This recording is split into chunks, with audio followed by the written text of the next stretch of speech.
Language can be used as a tool for social control, for subjugation, and it can also be used as an instrument in the struggle for liberation. If specialized jargon is useful in controlling people, plain English is useful for demystifying this domination and for achieving their freedom. The oppressors may use the language, lying language, but they don't own it. Anybody can take a word and use it to serve their purposes, regardless of whether those purposes be for bad or for good, regardless of whether those purposes be for debasement or for empowerment. If lies have the potential to enslave, truth is revolutionary in that it has the potential to free people from bondage. In Europe, they are called service users. In the USA, they are called consumers of social services. In both places, we are describing more or less the same phenomena, and that phenomena is a polite, perhaps politically correct, way of saying mental patients. The Wikipedia page on the psychiatric survivors movement begins thus. The psychiatric survivors movement, more broadly consumer survivor ex-patient movement, is a diverse association of individuals who either currently access mental health services, known as consumers or service users, or who are survivors of interventions by psychiatry, or who are ex-patients of mental health services, or. It's somewhat unclear here as to whether we are dealing with one, two, or three completely different groupings of people. The issue is whether consumers are offended about being lumped together with survivors and vice versa. Additionally, as to whether there is actually any difference between a survivor and a former mental patient when you are referring in both cases to people who have been victims of coercive psychiatry. Generally, we let people determine these matters for themselves where they may, but perhaps there is not so much crossover here as some would try to suggest. That is, perhaps what we are really talking about is two groupings of people rather than three.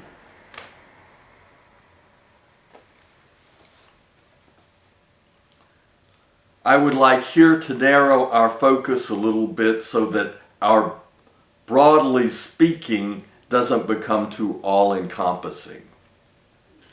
I personally am not an advocate for consuming mental health services. In fact, quite the reverse. I am an advocate for not consuming mental health services. I advocate, in other words, non-compliance with treatment plans, especially when such treatment plans usually involve taking brain-altering, awkwardness-inducing, and in fact, physically damaging drugs, together with undergoing an inconsequential, time-consuming pretense of therapeutic rehabilitation that usually leads absolutely nowhere. To my way of looking at things, while all ex-patients could be said to be survivors of psychiatric interventions, the same cannot be said about consumers of mental health services. I'm leery about the idea of saying that people who are consuming that which may kill them are surviving that which may kill them. I don't see a contradiction here. I just see them as neither survivors nor surviving. Mental health issue, mental health problem, mental disorder, mental illness, emotional disturbance, or whatever you want to call it, is as yet somewhat of an enigma. I tend to think what we've got here are people trapped in unfortunate social circumstances. Psychiatrists say they have gotten to the bottom of it all the time, only to find themselves back at the drawing board. The government, and with it law enforcement, at this point in time, are out to suppress it. Mental patient, on the other hand, is a role. The position filled by a person given a mental disorder label by a psychiatrist, involuntarily or with consent. The mental patient who ceases to consume or to be consumed by mental health services is an ex-patient. A psychiatric survivor is a person who has survived maltreatment at the hands of psychiatrists and psychiatric institutions. I recall reading an article from the Citizens Commission on Human Rights, a human rights group associated with the Church of Scientology, that said that mental illness only exists until the insurance runs out. That is to say, not that mental illness exists per se, but that the mental patient role only ends with the cessation of consumption of mental health services. Services often generously paid for by the taxpayers. This mental patient role, not so obviously enough it would seem, can continue indefinitely should the person in that role decide that contributing to society and participating in community did not suit him or her sufficiently. There is no litmus test for the legitimacy of the whole apparatus, and there are, more pointedly, no efficient checks and balances to this system. The whole mental disability issue is a matter of bureaucracy mostly, and not reality.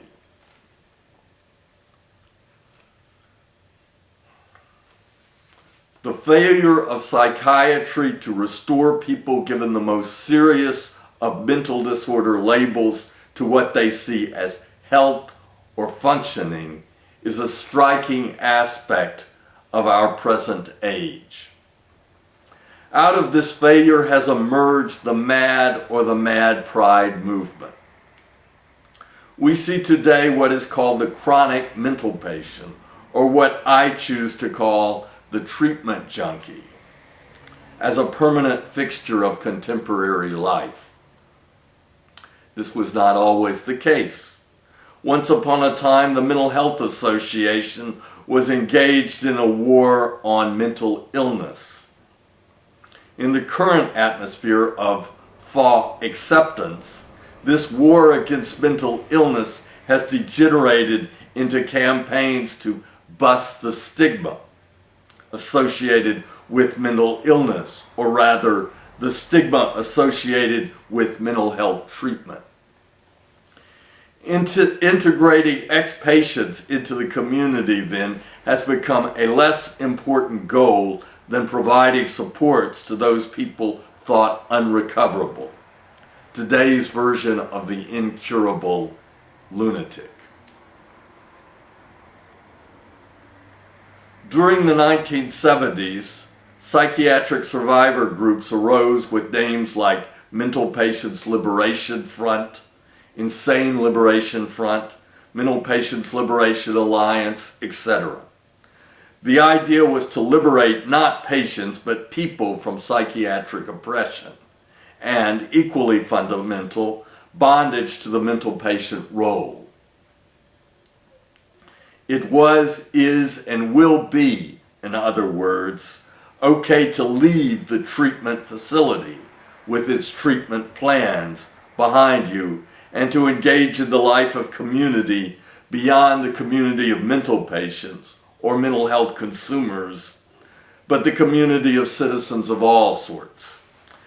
There are other roles in life for people to play, even after abuse by the mental health system, than that of career mental patient.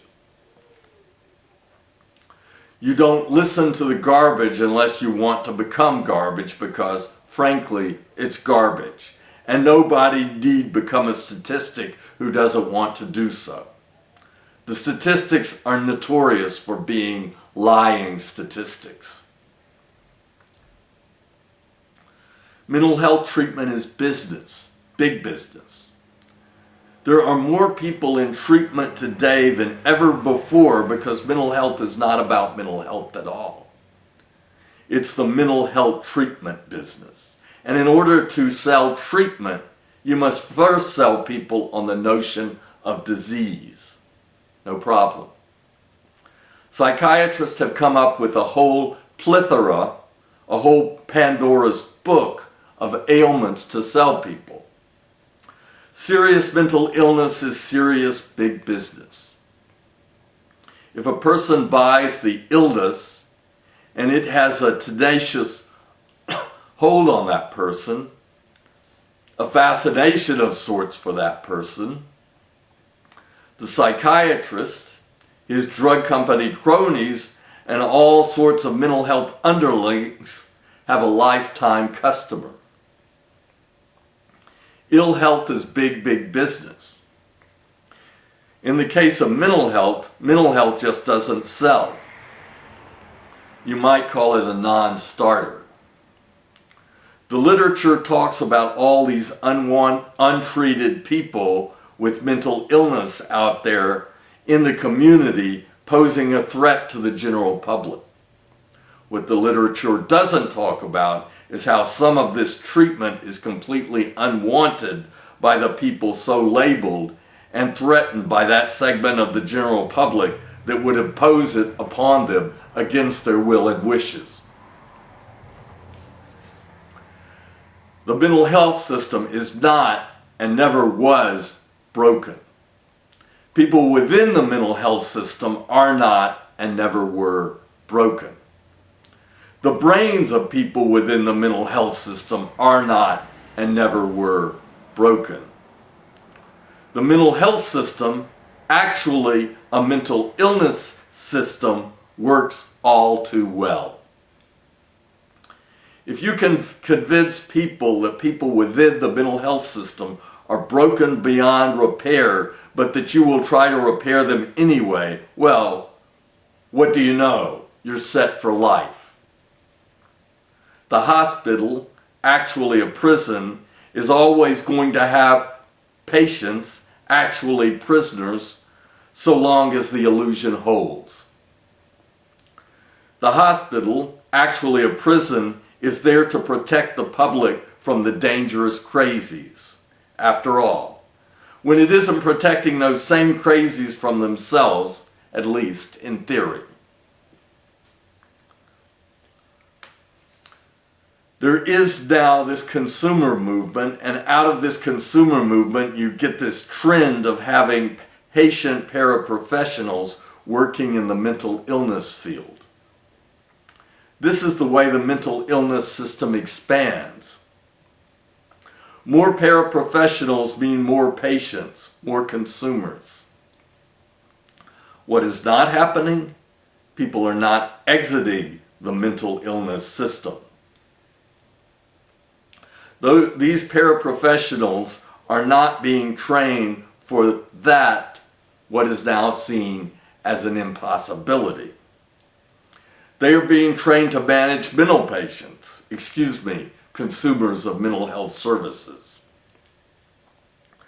Were the mental health system to contract, it would be a very good thing indeed, but then people would have to be exiting the system.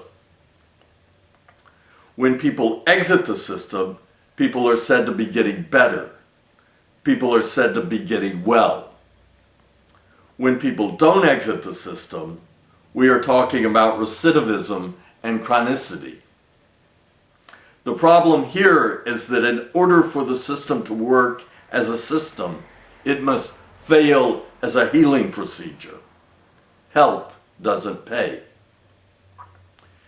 In the mental health treatment world, less is more. Less treatment means more health, in quotation marks, and vice versa. Illustrative of the problem is this matter of numbers. The NIMH, the National Institute on Mental Health, finds approximately 20% of the population in need of mental health treatment. Think, 1/5 of the population consuming mental health services.